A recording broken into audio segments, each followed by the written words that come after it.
Bienvenidos médicos, enfermeros y personal de la salud a otro video. Hoy vamos a hablar sobre enfermedad renal crónica.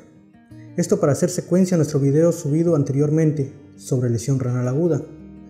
Abordaremos algunas causas, tocaremos un poco de la fisiopatología y terminaremos con la clasificación y el tratamiento. Posteriormente estaremos subiendo un video por cada patología en específico, así que comencemos.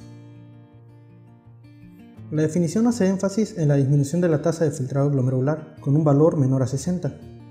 También se puede definir como la presencia de daño renal caracterizada por albuminuria o proteinuria durante al menos 3 meses. Recuerden que muchas veces puede ser seguida a una lesión renal aguda que tenga una duración de 3 meses, por lo que vamos a obtener en resultado una enfermedad renal crónica.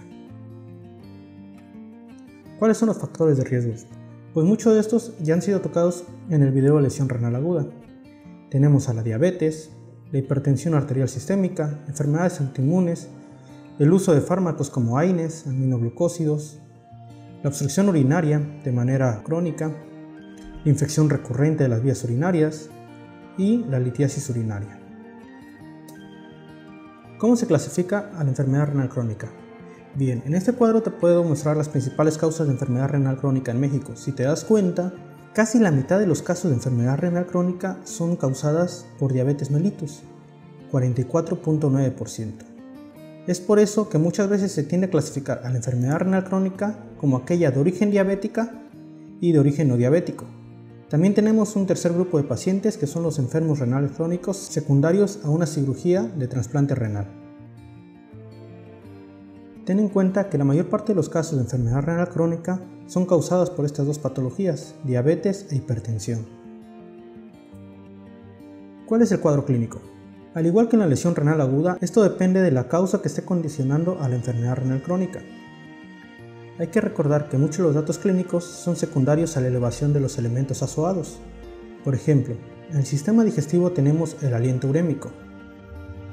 En el sistema cardiovascular podemos tener una pericarditis urémica, aunque también tenemos la hipertensión arterial que se puede desarrollar secundaria a la enfermedad renal crónica, o bien la enfermedad renal crónica puede ser causada por una hipertensión arterial. Dentro del sistema nervioso tenemos una encefalopatía urémica, convulsiones, insomnio. En la piel podemos tener una escarcha urémica, que esta va a ser aquella en la que podamos percibir un polvillo color blanco sobre la piel del paciente. También en pacientes con enfermedad renal crónica de manera muy avanzada podemos encontrar datos de anemia normocítica normocrómica, hemorragias, que también puede ser secundaria a una hemorragia urémica. Dentro de los datos metabólicos vamos a tener alteraciones electrolíticas, como hiperpotasemia, hiperfosfatemia, hipocalcemia o incluso una acidosis metabólica. Hay algo que puede llegar a presentarse en algunos pacientes y es la osteodistrofia renal, ya sea que esta enfermedad ósea sea de un bajo o alto recambio. Y a todo esto, ¿cuáles son los procesos fisiopatológicos? Bien, no vamos a hablar de todos, solamente vamos a hacer énfasis en algunos.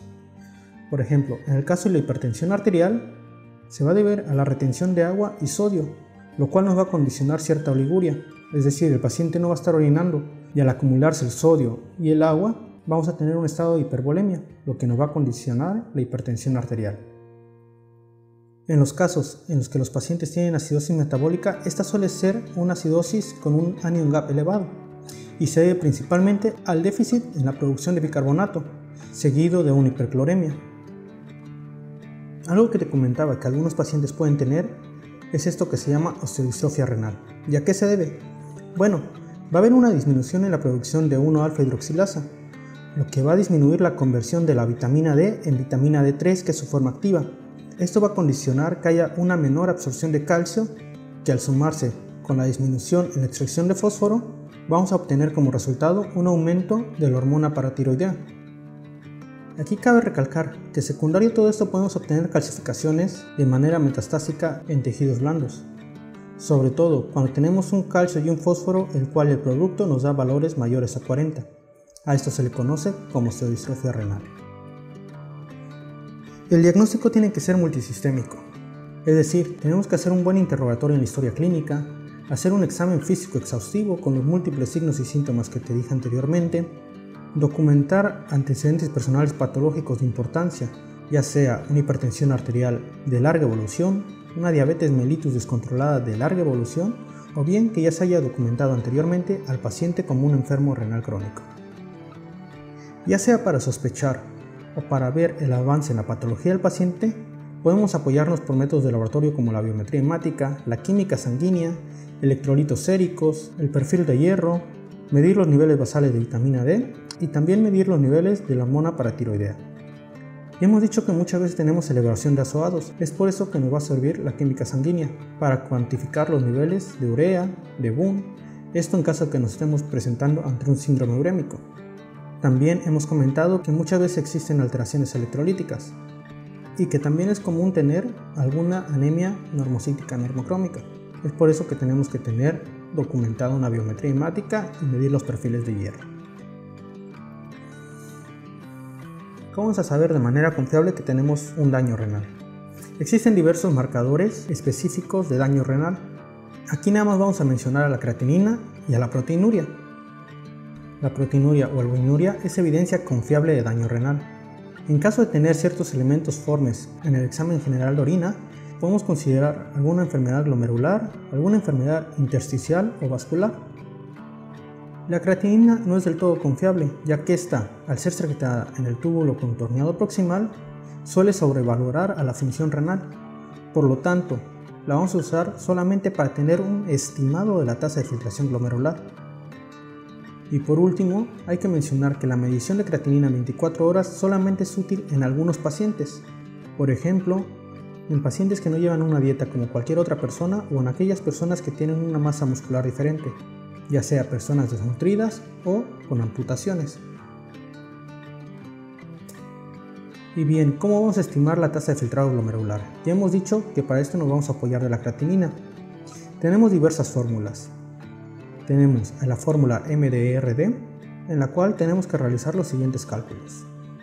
Multiplicar el valor que tengamos en la creatinina sérica por 186 y elevarlo a la potencia menos 1.54. Posteriormente, multiplicarlo del resultado que tengamos de la edad del paciente elevado a la potencia de menos 0.203. Una vez obtenido este resultado, dependiendo si tenemos una paciente femenina o si tenemos un paciente afroamericano, vamos a multiplicarlo por los siguientes valores. Por otro lado, la fórmula de Gault se enfoca más a la depuración de creatinina. La fórmula es la siguiente: 140 menos la edad que presenta el paciente multiplicado por el peso del paciente. Todo esto lo vamos a dividir entre el resultado que obtengamos de 72 por los niveles de creatinina sérica. Aquí no tenemos un número específico para multiplicarlo si el paciente es afroamericano, pero sí si tenemos una paciente femenina, y a esto hay que multiplicarlo por 0.85. Otra fórmula que tenemos es la fórmula de CK de EPI. Esta es un poco más difícil de abordar, ya que, según las características del paciente, tendremos diferentes fórmulas a realizar. Por ejemplo, si se trata de mujeres de etnia de color o se trata de personas con etnia blanca. Sin embargo, no hay que estresarse por estas fórmulas. Existen diversas calculadoras que puedes descargar en tu móvil o que están disponibles en internet para hacer el cálculo de la filtración glomerular o bien la depuración de creatinina. Así que revisa algunas de ellas, seguramente vas a encontrar muchas. Una vez que ya conocemos al paciente como un portador de enfermedad renal crónica, vamos a clasificar la gravedad de su padecimiento. Para eso tenemos diversos sistemas. Tenemos la clasificación de KDIGO o bien la clasificación de KDOQI. Los criterios de KDIGO para la enfermedad renal crónica se resumen en esta tabla. Con base en la tasa de filtración glomerular, dependiendo si tenemos una filtración mayor a 90, hablaremos de un estadio 1. Mientras que si tenemos valores de 60 a 89 será un estadio 2, de 30 a 59 un estadio 3, de 15 a 30 un estadio 4 o menor a 15 un estadio 5. La descripción de cada estadio la tenemos acá. Podemos encontrar desde personas que tienen un riesgo incrementado de padecer enfermedad renal crónica hasta aquellas pacientes que ya presentan una enfermedad renal terminal. Si se dan cuenta, en estos criterios nos recomienda iniciar la diálisis en pacientes que tienen un estadio con una tasa de filtración glomerular menor a 15. El plan de acción es el que nos ayuda para determinar qué tenemos que hacer con cada paciente. Por ejemplo, en el estadio 4, que ya tenemos que empezar a preparar al paciente para que acepte la terapia de reemplazo renal. Por otro lado, los criterios de KDIGO para la enfermedad renal crónica son los siguientes. Si te das cuenta, en el estadio 3 se divide en dos partes. el 3A y el 3B. Los valores en la tasa de filtrado glomerular son prácticamente los mismos, arriba de 90, de 60 a 89, y aquí en la parte 3, como te menciono, se divide en dos grupos, de 45 a 59 y de 30 a 44. Posteriormente seguimos los mismos valores, de 15 a 29 para el estadio 4 y menores a 15 en el estadio 5. Lo que me gusta un poco más de estos criterios es que hacen una relación entre la tasa de filtración glomerular con respecto a la albuminuria o proteinuria, y así saber cuando el paciente ya se encuentra en una alerta para iniciar la terapia de reemplazo renal. Por ejemplo, en pacientes que tienen una tasa de filtrado glomerular de 60 a 89 y una albuminuria mayor a 30, vemos que el riesgo se encuentra en verde, es decir, no es tan grave, a excepción de aquellos pacientes que empiezan a tener un estadio 3A acompañados de una albuminuria mayor a 300, en quien tendríamos un riesgo grave, aquí señalado de color rojo, algo que no nos mencionan en los anteriores criterios. Sin embargo, estas no son acciones de manera estricta. Recuerden que todo tiene que ser a consideración médica y hay que tener la evolución individual del paciente. Ahora bien, ¿cuál va a ser el tratamiento? El tratamiento va a ser específico según las necesidades individualizadas para cada paciente. Algunas de las metas son las siguientes. En pacientes que tienen un estadio 1 y 2, se trata de disminuir la progresión de la enfermedad y hacer el tratamiento de las comorbilidades, es decir, tratar de manera eficaz la hipertensión o la diabetes, o aquella causa que esté condicionada a la enfermedad renal. En estadio 3 empezamos a tener complicaciones, por lo que hay que tratar a las mismas, mientras que en los estadios 4 y 5 hay que tener al paciente preparado para la terapia sustitutiva, ya sea con diálisis, hemodiálisis o trasplante renal. La enfermedad renal crónica se trata de manera multisistémica. Aquí te dejo una tabla resumiendo todas las acciones que se deben de realizar dependiendo del problema de cada paciente. Por ejemplo, hace énfasis que el tabaquismo se tiene que suspender, que se tiene que realizar ejercicio de 30 a 60 minutos, cuáles son las metas en hipertensión arterial, las metas en caso de tener proteinuria, las metas en caso de tener diabetes mellitus, etc. Solamente vamos a hacer las siguientes consideraciones, ya que como te digo, el tratamiento es multisistémico. En caso de que el paciente presente un riesgo cardiovascular, podemos utilizar aspirina o ácido acetilsalicílico, pero solamente lo podemos utilizar en los estadios del 1 al 3, ya que hay que recordar que estos fármacos producen cierto daño renal y siempre hay que tener en cuenta el riesgo-beneficio. En caso de que el paciente presente proteinuria, las metas para la tensión arterial van a ser de valores de menor a 130/85 milímetros de mercurio. Si el paciente tiene hipertensión arterial, la primera línea de tratamiento va a ser con inhibidores de la enzima convertidora angiotensina o con antagonistas de los receptores de angiotensina. Esto debido a sus propiedades nefroprotectoras, pero hay que tener muy en cuenta los niveles de potasio.